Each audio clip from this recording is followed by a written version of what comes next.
Vamos a arrancar ahora con el libro de Jonás. El libro de Jonás es uno de esos libros que son ampliamente conocidos. Ampliamente conocidos, no sé si es algo necesariamente bueno. ¿Por qué? Porque generalmente nosotros lo que conocemos de los libros bíblicos, lo que conocemos de las parábolas y la historia, no necesariamente es bíblico. En muchos de los casos, los que están acá, los más jóvenes y especialmente los que han nacido de alguna manera en la iglesia, los que han tenido la oportunidad de asistir a una escuela dominical o los que han tenido la oportunidad también de dar clases en la escuela dominical, siempre han trabajado con la historia de Jonás. De la historia de Jonás, posiblemente la historia más conocida del Antiguo Testamento, es increíble. Inclusive hay dibujos animados donde vemos, digamos, la película de Pinocho, que es un parangón a la historia de la ballena que se comió a Jonás, etcétera.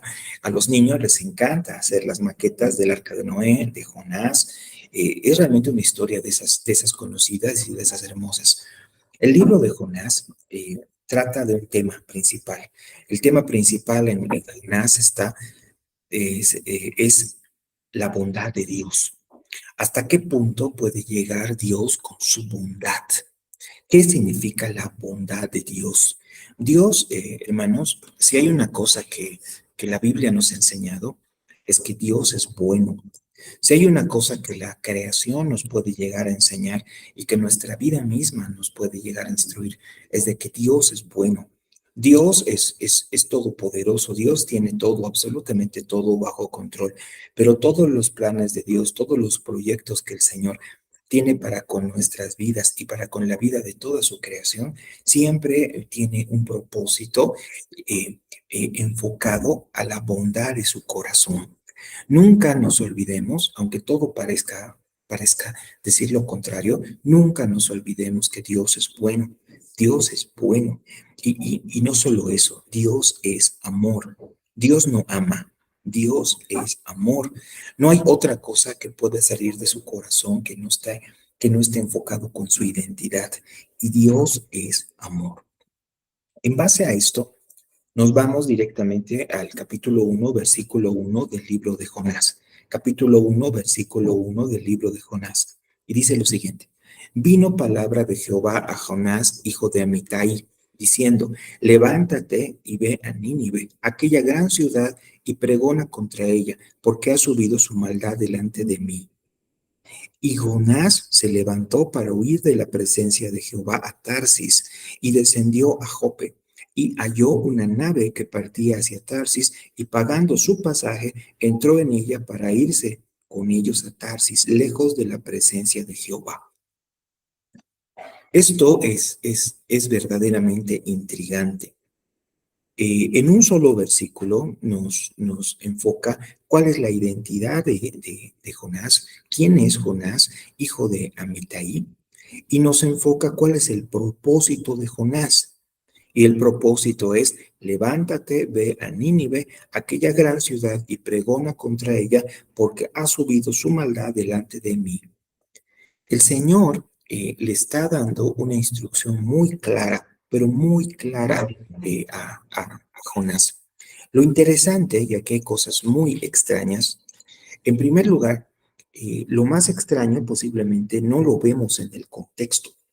En el contexto, y esto es una gran diferencia con las cosas que se pueden enseñar a un grupo de niños en la escuela dominical, en la escuela dominical, generalmente para los profesores y especialmente los maestros que no manejan mucho Biblia o que precisamente no se preparan tan bien o que tal vez están muy influenciados por dibujos animados como el superlibro, etcétera, se lo ve a Jonás casi como un cobarde, con la figura de una persona que tiene miedo de hacer lo que Dios le está diciendo que haga. Tal vez la gente su razonamiento está entenebrecido por lo que podemos ver en Moisés, en la vida de Moisés. Y Moisés, cuando es confrontado con Dios y cuando Moisés recibe las instrucciones del Señor para hacer una tarea determinada, cuál era en su momento ir a hablarle al pueblo, ir a hablarle al faraón, y decirle al faraón que los deje salir. Moisés solo atinó a autocompadecerse, a autodefenderse y diciendo, Señor, yo no estoy listo para esto es demasiado difícil, manda a otro. Y yo soy un hombre lento para hablar, tardo de lengua, le dice Moisés. Y el Señor lo confronta y le dice, yo voy a poner las palabras en tu boca. Pero Moisés sigue insistiendo hasta que el Señor se molesta con Moisés y le dice, ve a buscar a tu hermano Aarón y tu hermano Aarón va a hacer lo que tú le digas, pero yo la comunicación la voy a tener contigo. Jonás no tiene ese tipo de conversación. Jonás, y por lo que vamos a ver más adelante, es una persona que maneja muy bien las palabras. Es una persona que no tiene miedo de nada. Inclusive no tiene miedo de confrontar y darle la contra a Dios, además o independientemente de que él conocía el tipo de Dios al que se estaba enfrentando, pero a pesar de eso, Jonás no le tiembla la mano antes de escapar de su presencia e irse a una región del mundo que era completamente lo contrario o el sector contrario al que el Señor lo había enviado. A ver, la ciudad de Nínive está hacia el lado de China, o sea, esto es Israel, hacia el lado de China está Nínive, en medio del desierto arábigo. La ciudad de Tarsis es lo que en este momento nosotros conocemos como España. En otras palabras, está completamente al otro lado del mundo. Es como hablar de Estados Unidos y Argentina, ¿no? Son polos completamente opuestos. Él no había ninguna forma de que Jonás haya estado buscando un atajo para cumplir su misión. Inclusive acá se nota y se lee textualmente que él estaba yendo a Tarsis lejos de la presencia de Jehová. Jonás tenía la idea de que él podía escapar de Dios. Es increíble cómo hay muchas personas que se suben a los púlpitos y muchas personas que tienen la oportunidad de discipular a otras personas, de dirigir congregaciones, de dirigir ministerios, y estas personas no conocen la cabalidad, lo que es Dios. Yo he conocido pastores que desde el púlpito hablan cosas maravillosas del Señor, pero no pueden entender y no les puede caber en la cabeza de que Dios es amor. Sería muy fácil para una persona simplemente cerrarse en el legalismo del Señor. Y es muy sencillo trabajar en tu congregación como si fuera un verdadero cuartel militar, pero Dios no es así, Dios es libertad. Dios te dice, yo te haré verdaderamente libre. El que me conoce va a ser verdaderamente libre. Ahora uno como pastor se puede sentar y pensar, ¿qué quiere decir el Señor cuando dice que nos va a hacer verdaderamente libres? En pocas palabras, ¿qué significa la libertad para el Señor? Y uno empieza a ahondar en su escritura y empieza a conocer facetas del Señor que uno antes no podía entender. Nosotros nos es dado conocer al Señor en un límite, y el límite es la capacidad de nuestra mente y, ¿por qué no?, de nuestro propio espíritu para poder entender la clase de Dios con el que estamos lidiando. Hay personas que lo van conociendo a Dios de a poquito.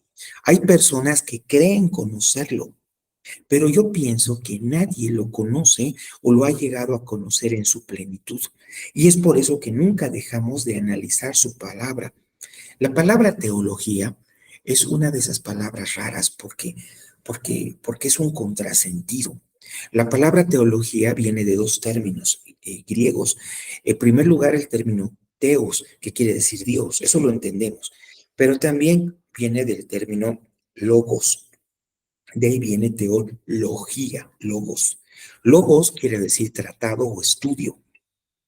Y esto es un contrasentido completo, porque de acuerdo al método científico, el estudio del logos, en otras palabras, el logos como tal, tiene que venir a partir del análisis de una muestra. En otras palabras, tenemos que reconocer que Dios no es sujeto de estudio. Nosotros no podemos estudiar a Dios porque a Dios no podemos encapsularlo en un modelo mental o en un modelo científico. No se puede estudiar a Dios. Lo único que podemos estudiar y analizar de él es lo que él ha permitido que conozcamos por medio de su santa palabra. Podemos estudiar su revelación, pero no podemos estudiar a su persona. Decir que estamos estudiando la persona de Dios es un contrasentido, es reconocer en toda nuestra vergüenza que no lo hemos entendido. Dios no es sujeto de estudio. Vuelvo a Jonás. ¿Por qué Jonás tenía tanto rencor con la gente ninivita? ¿Qué eran los ninivitas? Nínive, hermanos, en su tiempo era una ciudad verdaderamente importante. Era tan importante que se dice que en su momento, antes de la llegada de Alejandro Magno, por supuesto, Nínive era una de las ciudades capitales del imperio asirio. Los asirios en su momento invadieron Israel y Judá, y estuvieron en guerra con ellos y se llevaron a muchos esclavos de la región. Entonces, los israelitas veían a los ninivitas como verdaderos enemigos. No eran enemigos activos, porque en el momento, en los tiempos de Jonás, la ciudad de Nínive ya venía en caída, ya no tenía el poderío militar y económico que podría haber tenido 30 o 50 años atrás, pero era todavía una ciudad importante. Una de las cosas que realmente en historia de Israel se puede analizar es que Nínive era la capital de la cultura en el mundo en ese tiempo. En la ciudad de Nínive existía una biblioteca, que era una mega biblioteca para el tiempo. Y antes de que Alejandro Magno fundara la Biblioteca de Alejandría, la ciudad de Nínive tenía la biblioteca más grande del mundo. Ahora, cuando hablamos de biblioteca, posiblemente estaremos hablando de pergaminos, pero era parte de lo que significa la acumulación de la cultura humana. Todos los logros de la humanidad estaban guardados dentro de la biblioteca de Nínive. Y dentro de la ciudad de Nínive, la gente sabía que vivían en una de las ciudades capitales más importantes del mundo. Al mismo tiempo, ellos tenían en su cabeza y tenían en su corazón de que ellos eran tan poderosos que en su tiempo habían arrasado con toda la región alrededor. En medio de eso, a un judío, a una persona que había vivido en carne propia cómo había sido la situación de Nínive para con su pueblo y cómo su pueblo había sufrido tanto en manos de los ninivitas, el Señor le encomienda ir a los ninivitas y advertirles un mensaje, darles un mensaje, posiblemente de advertencia, como iba a ser más adelante. Hay una cosa que dicen algunos comentaristas, y esto lo he estudiado bastante, les comento, porque realmente es muy temerario decirlo, pero hay comentaristas que se apoyan en pruebas escriturales que dan lugar a decir lo siguiente. El versículo 1 del capítulo 1 dice, Jonás, hijo de Amitai. ¿Quién era Amitai? Nosotros vemos y rastreamos en toda la Biblia y no se vuelve a repetir ese nombre. El personaje Amitai es importante en la historia paralela de Israel. Existe un Amitai que fue un líder en las batallas o en la resistencia ante Nínive, en la invasión de Nínive. Y este Amitai fue ejecutado por los ninivitas. Y fue ejecutado en una manifestación pública. En otras palabras, fue ejecutado, tal vez estrangulado, ahorcado, desconozco, delante de su pueblo, delante de sus hijos. Y es muy posible, dicen muchos, que se trate del mismo Amitai que era el padre de Jonás. Entonces, si tú te pones en los zapatos de Jonás, tú te das cuenta que no solamente Jonás está en esa rebelión por no querer hacerle caso a Dios de una forma arbitraria. No es porque a él se le ocurrió no hacerle caso. No es porque él tenía miedo de lo que podía llegarle a pasar, porque posiblemente un profeta piensa, ¿no? Por ahí no me creen, por ahí paso vergüenzas, por ahí no sé qué decir, o por ahí se asustan y me golpean, me apedrean o me matan. No era el caso de Jonás. Jonás tenía una rabia interna, un rencor contenido contra la región, contra la ciudad de Nínive, por un lado, por lo que habían hecho a su pueblo, y por otro lado, dicen algunos, porque ellos habían ejecutado a su padre. ¿Saben, hermanos? Es Increíble que acá no haya habido o no existe mayores detalles de este hecho. Posiblemente porque no se ha querido ahondar para no darle un perfil psicológico más extraño del que Jonás ya tenía. Jonás se levanta y ve a Nínive, o sea, le dice el Señor, levántate, ve a Nínive y le vas a decir a Nínive lo que yo te voy a decir que le digas. Lo increíble entre el versículo 2 y el versículo 3 es que el Señor tampoco le da el mensaje. Jonás sabía por dónde iba la situación, pero el Señor no le dicta, no le dice, no le pone las palabras en la boca de lo que Jonás tenía que llegar a decir. Jonás lo único que hace es ir al puerto, comprar un pasaje, y esto es importante, esta figura, él compra un pasaje, no se va de polizón, él lo tenía completamente planificado, no es un accidente. Hay algunos otros que dicen que fue un accidente, que él se equivocó de barco o algo así. No fue un accidente, él compró un pasaje con un destino determinado. Su propósito era escapar de la presencia de Jehová. Versículo 4. Pero Jehová hizo levantar un gran viento en el mar, y hubo en el mar una tempestad tan grande que se pensó que la nave se partiría. Y cuando hablamos de nave, estamos hablando del barco, ¿no? Que el barco se partiría. Versículo 5. Los marineros tuvieron miedo. El miedo de las personas depende en gran medida del conocimiento de las personas. Tú tienes miedo a lo que no conoces. Eso es normal y completamente humano. Pero también tenemos que darnos cuenta que podemos llegar a tener más miedo a lo que sí conocemos. Si alguno de ustedes en algún momento se ha subido a un avión, en el avión hay unas señoras que trabajan ahí, que son las azafatas. Las azafatas están para ayudarte a acomodarte en el asiento. En algunos vuelos están para darte algún refrigerio, pero generalmente la función de las azafatas es guiar a los pasajeros en el caso de que pudiera haber algún tipo de emergencia. Los aviones nunca parten, y esto es por un tema de norma internacional, sin que la azafata te indique en un momentito, a veces con una grabación, este es el cinturón de seguridad, te lo tienes que poner así. Si pasara algo, las salidas de emergencia están aquí, y luces luminosas se te van a prender en el piso para guiarte a las emergencias. Y si en algún momento el capitán lo indica, van a caer del techo unas mascaritas que te las pones así, ¿no? Y te enseña todo bien bonito.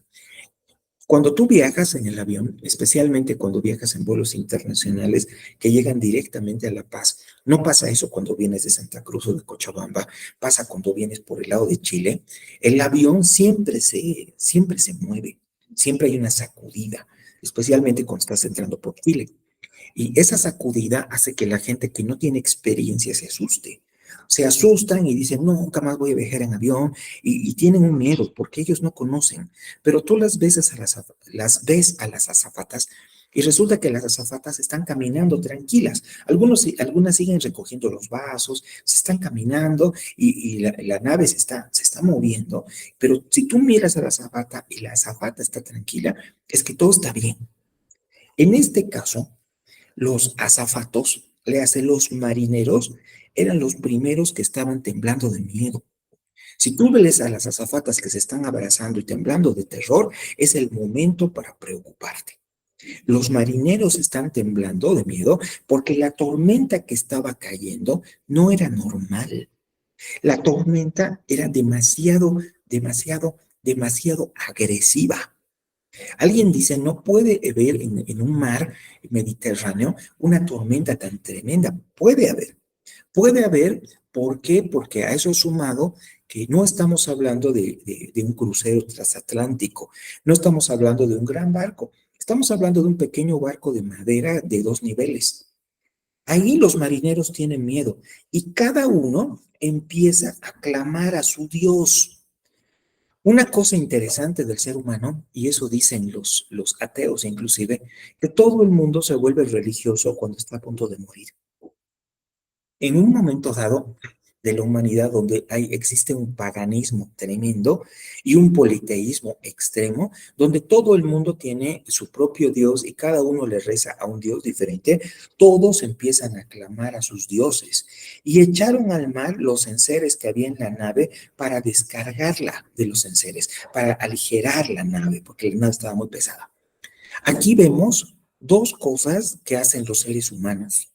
En primer lugar, se arrodillan y claman por perdón divino, claman por misericordia. Y en segundo lugar, le quieren dar una mano a esa misericordia. No por clamar significa que vas a dejar de hacer todo lo que esté en tus fuerzas. Y esto es interesante, porque es interesante el orden en que van estas cosas. Aquí no dice que primero hayan hecho todo lo posible y después empezaron a clamar a sus dioses. Aquí dice que primero clamaron a sus dioses y después empezaron a hacer todo lo posible. Y el orden es muy importante. ¿Cuántos de nosotros hacemos en la iglesia lo siguiente? Vamos a orar porque el Señor nos dé los recursos, acabamos la oración y nos ponemos a organizar una rifa, una kermés, una actividad, porque decimos, a lo mejor el Señor nos quiere dar una mano. Y saben, no digo que esté bien o esté mal, lo que estoy diciendo es que es una actitud humana. Y es una actitud humana que no nos diferencia demasiado de las actitudes paganas que tienen estos marineros. Estos marineros idólatras saben que primero se acude a los cielos y siempre se acude a los cielos y al final se va a terminar acudiendo a los cielos porque de los cielos depende el querer, el hacer, de los cielos depende la vida y la muerte. Del Señor y en sus manos están nuestras vidas y nuestros destinos. Pero los marineros dicen, también le podemos dar una mano a nuestros dioses y empiezan a actuar como marineros, a empezar a moverse, reaccionan en un momento dado. Pero Jonás había bajado al interior de la nave y se había echado a dormir. Esta actitud es típica de un Jonás, el cual aparentemente no le importa todo lo que pasa a su alrededor. Existen muchas personas que actúan como Jonás. No son personas morbosas, no son ese tipo de gente que le gusta ver el mundo arder. No, a Jonás no le interesaba ver el mundo arder, simplemente no le importaba si el mundo estaba ardiendo, independientemente él era parte del mundo o no. Jonás sabía lo que estaba pasando. Jonás no solo sabía eso, sabía por qué estaba pasando y sabía cuál iba a ser su destino eventualmente de alguien que conocía al Señor y de alguien que sabía posiblemente cuáles eran las consecuencias de no solo de desobedecerlo, de contradecirlo. Y este Jonás, lo único que estaba haciendo es echarse en su cama y esperar la muerte en paz. La muerte va a llegar y que yo luche o deje de luchar es lo de menos. A Jonás no le interesaba para nada la gente que estaba a su alrededor. Y repito, tampoco le interesaba su propia vida. Jonás estaba durmiendo. Versículo 6. El patrón de la nave, el patrón es el capitán de la nave, se le acercó y le dijo, ¿qué tienes, dormilón? Levántate, clama a tu Dios. Quizá Él tendrá compasión de nosotros y no pereceremos. Y, ¿saben, hermanos? A mí el término más increíble y el que más llena mi corazón, y suena extraño.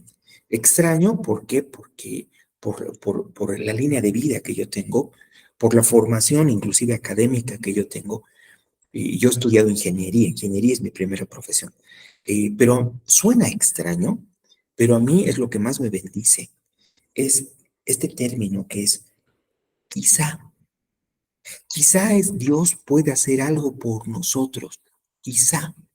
Hay un montón de gente que cuando está a punto de cambiar el mundo, resulta que se le ocurre un quizá. No hay esa seguridad, esa autoseguridad de decir yo lo voy a hacer y a mí no me nadie. No, no, no. Es un quizá.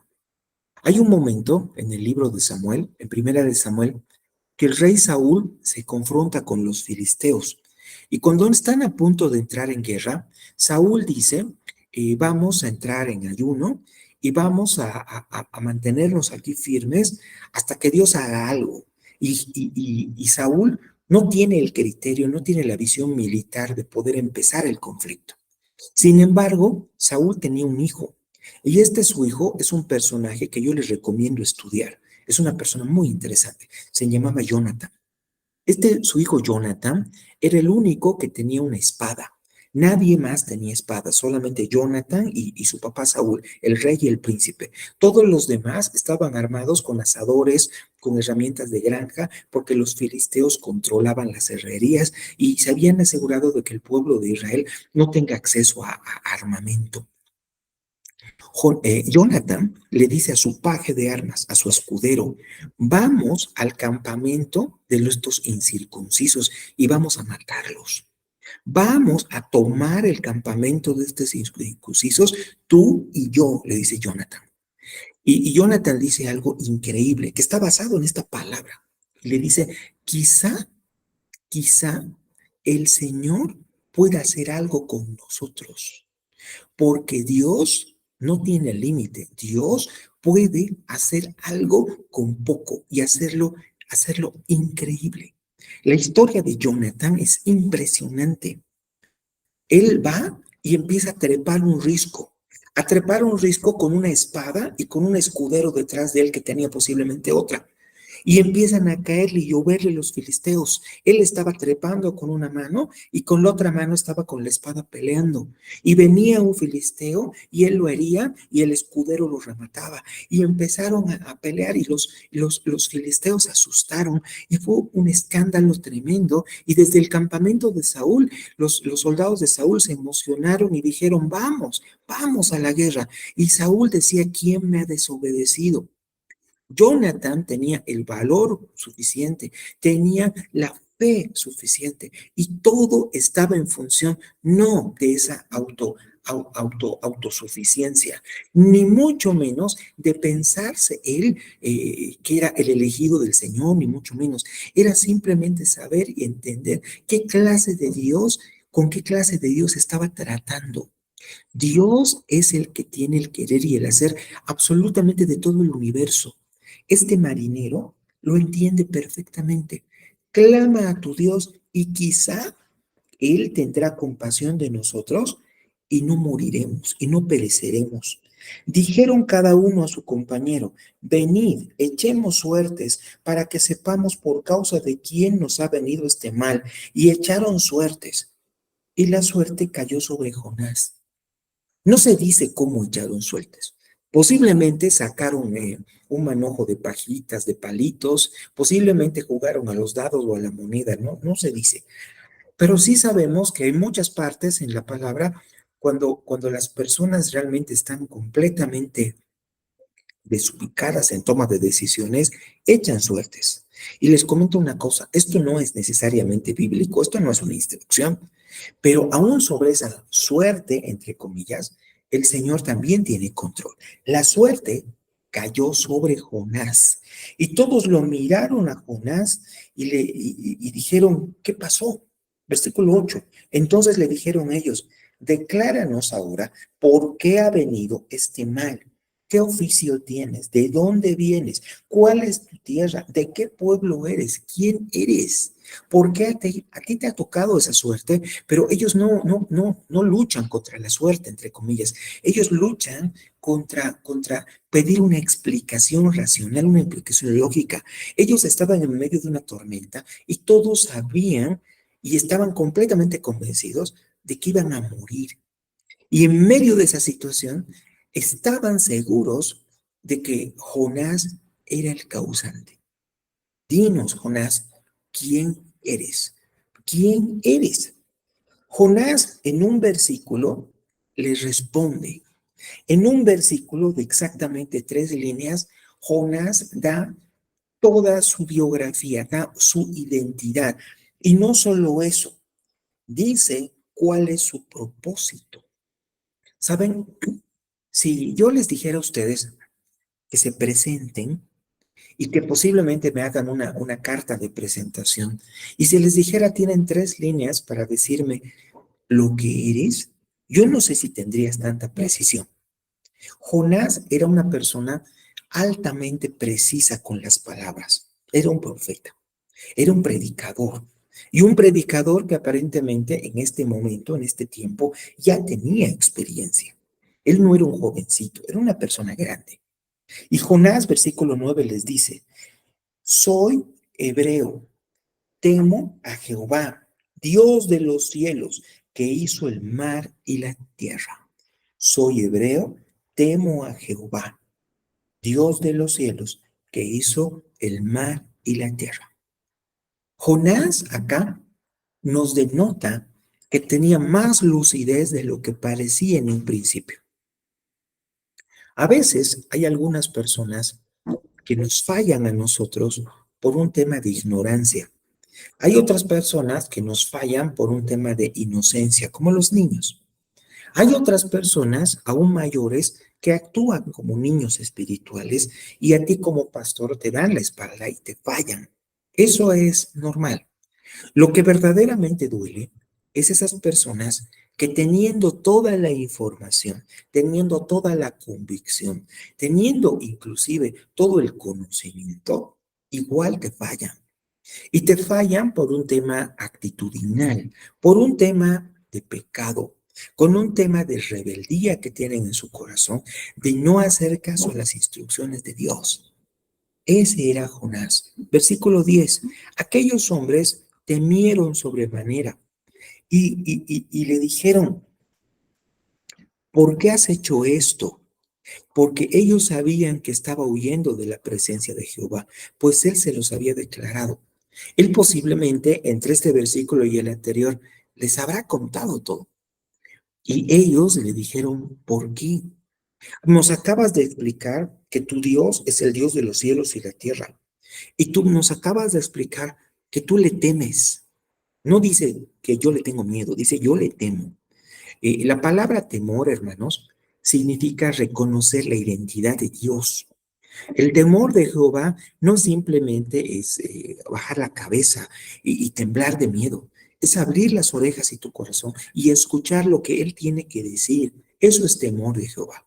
Temor de Jehová significa reconocer la autoridad que Él tiene sobre el universo, sobre la humanidad, sobre la iglesia, sobre ti. Eso es temor de Dios. Nosotros actuamos muchas veces con rebeldía, pero también podemos llegar a actuar con temor de Dios. Actuamos con temor de Dios en el momento en que podemos reconocer que la voluntad de nuestro Señor es más fuerte que la nuestra. Y no solo es más fuerte, es más respetable que la nuestra. Y no solo eso, es más lógica y sabia que la nuestra. Dios, entre todas las cualidades que tiene, que son infinitas, por cierto, tiene sabiduría. Dios sabe lo que nos dice. Y Dios sabe dónde nos manda. Y Dios sabe en quién está confiando. Dios sabe de antemano que le vas a fallar, hermanos. Lo sabe. A Dios no le cae por sorpresa tus tropiezos. Dios sabe de qué estás hecho. Y no se hace ilusiones contigo porque lo sabe. Te conoce al derecho y al revés. Te conoce perfectamente. Versículo 11. Dijeron, ¿qué haremos contigo para que el mar se nos aquiete? Porque el mar se iba embraveciendo más y más. Y él, Jonás, respondió, tomadme, echadme al mar, y el mar se os aquietará, porque yo sé que por mi causa ha venido esta gran tempestad sobre vosotros. Jonás no tenía miedo de morir. Láncenme al agua. Eso es lo que tienen que hacer. Aquí las palabras son lógicas, pero son duras. Todo esto está pasando por mí y yo no me voy a esconder ahí abajo. Sí, estaba escondido, pero no, voy a asumir, porque yo no tengo derecho de llevarme a ustedes conmigo. Láncenme y todo se va a calmar y ustedes van a salir vivos. Esto es algo de una persona muy valiente. Es una persona muy valiente que todavía tenía mucho que aprender y al Señor tenía mucho que enseñarle. Pero a pesar de eso, él estaba tomando una actitud de profeta, de enviado de Dios, una actitud de una persona que tiene en su boca la habilidad y el deber de bendecir a su contexto, no llevarse al agua con todo y profecía. Él tiene que soltar las palabras que Dios le ha dicho que le diga. Versículo 13. Aquellos hombres siguieron trabajando para hacer volver la nave a tierra, pero no pudieron porque el mar se iba embraveciendo más y más contra ellos.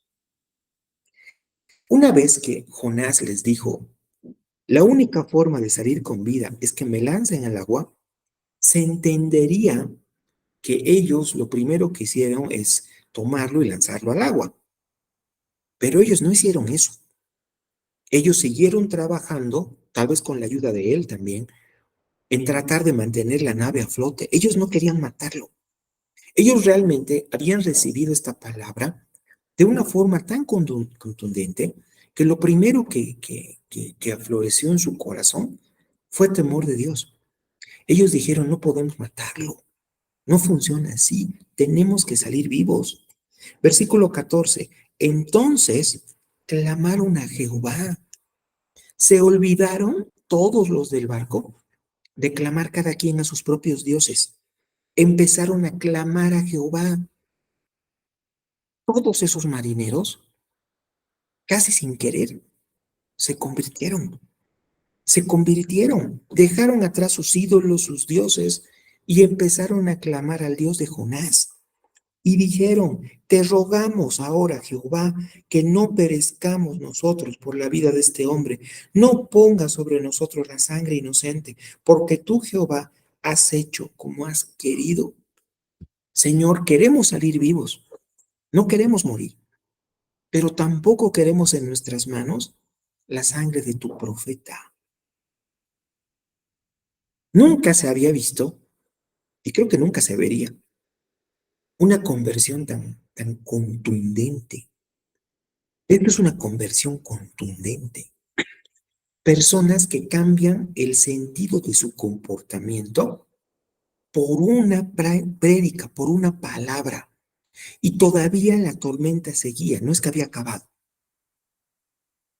Yo pienso cuando leo esto en el episodio en el cual Jesús está durmiendo en una barca mientras cae una tormenta. Y esa tormenta está a punto de hundir la barca y Jonás y Jesús, Jesucristo, sigue durmiendo. Y sus discípulos, pescadores expertos, no muy diferentes de estos marineros, lo buscan a Jesús, hacen lo correcto. Estos marineros buscaron a sus dioses. Los discípulos de Jesús buscaron a Jesús y le dicen a Jesús algo parecido. Le dicen, ¿cómo puedes dormir si ves que nos hundimos?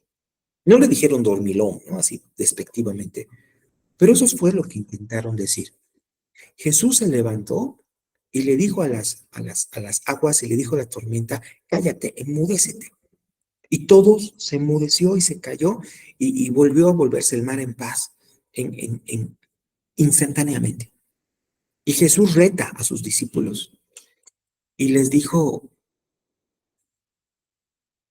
¿cómo anda su fe? O sea, ¿qué pasó aquí? Ustedes podían haber hecho esto. ¿Qué pasó aquí? Acá, ahí en ese momento, vemos unos discípulos que se asustaron y vemos la reacción de los discípulos que entre ellos conversaban y decían, ¿quién es este? ¿Quién es este al cual los cielos y el agua y el mar le obedecen? ¿Quién es este? Y tuvieron gran temor. ¿Saben? Acá, en estos versículos, nosotros vemos la eficiencia de la prédica de Jonás, pero también vemos el corazón de estos impíos que no tienen reparo, no tienen vergüenza, le llamaremos así, en arrodillarse delante del Dios del profeta. La conversión estaba hecha. Versículo 15. Tomaron a Jonás y lo echaron al mar, y el mar se aquietó de su furor. Temieron aquellos hombres a Jehová con gran temor después de que habían recibido su milagro. Qué interesante es esto, qué hermoso es esto, hermanos. Después de que habían recibido su milagro, porque es muy fácil creer a Dios antes de tener el milagro. Cuando es fácil, ¿en qué sentido? Que la gente, vemos en nuestras congregaciones, está arrodillada de dolor, pidiéndole a Dios una señal, un milagro, pidiendo a Dios que haga algo por su problema, por su situación. Pero después de que Dios lo hace, no sé cuántos de ellos lo seguimos viendo en la congregación siendo agradecidos. Estos marineros malvados, estos marineros impíos, eran agradecidos. Temieron a aquellos hombres a Jehová con gran temor y le ofrecieron sacrificio a Jehová e hicieron votos. Pero Jehová tenía preparado un gran pez que tragase a Jonás, y estuvo Jonás en el vientre del pez 3 días y 3 noches. El versículo 16 termina la historia de los marineros con este término que dice, hicieron votos. ¿Qué significa hacer votos? La palabra votos, nosotros, no tiene que ver con las elecciones, por si acaso. La palabra votos tiene que ver tal vez con el matrimonio. Los votos matrimoniales son compromisos.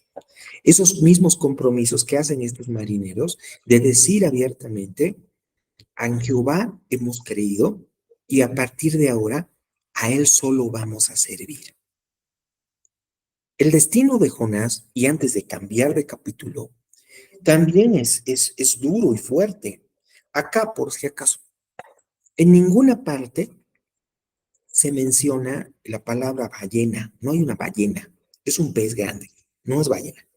Dice, tenía preparado un gran pez que tragase a Jonás y estuvo en el vientre del pez 3 días y 3 noches.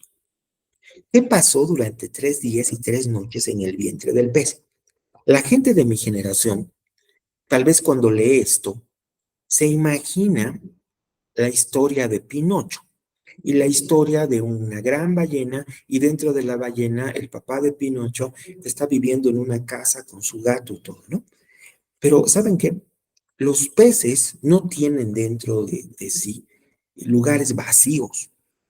Todo tienen, al igual que el estómago de los seres humanos, todo tiene un propósito. Y en medio de ese propósito está su sistema digestivo. Ha habido casos de personas, y esto está documentado, que han sobrevivido dentro del estómago de tiburones más de 24 horas. Una persona que la han rescatado apretada en medio de vísceras, tripas y qué sé yo de un tiburón, con el mínimo aire para respirar, por si acaso. Los tiburones, las ballenas, varios peces grandes son mamíferos. Entonces ellos tienen pulmones y en esos pulmones circula aire. En pocas palabras, no es descabellado la posibilidad de seguir respirando ahí. No es extraño algunos casos raros de la medicina que se han dado en Bolivia, precisamente. Yo he leído de un niño, en el extra, esto hace algunos años, que se ha tragado algunas arvejas. Y una de las arvejas le ha entrado por la tráquea a los pulmones. Y luego ha sido un gran problema, ¿por qué? Porque una de esas arvejas se ha ido directamente a la capa pulmonar y dentro del pulmón ha surgido como planta. Entonces él ha tenido que perder un pulmón y estuvo a punto de perder la vida porque no podían sacar esa planta que se estaba alimentando del oxígeno de sus pulmones.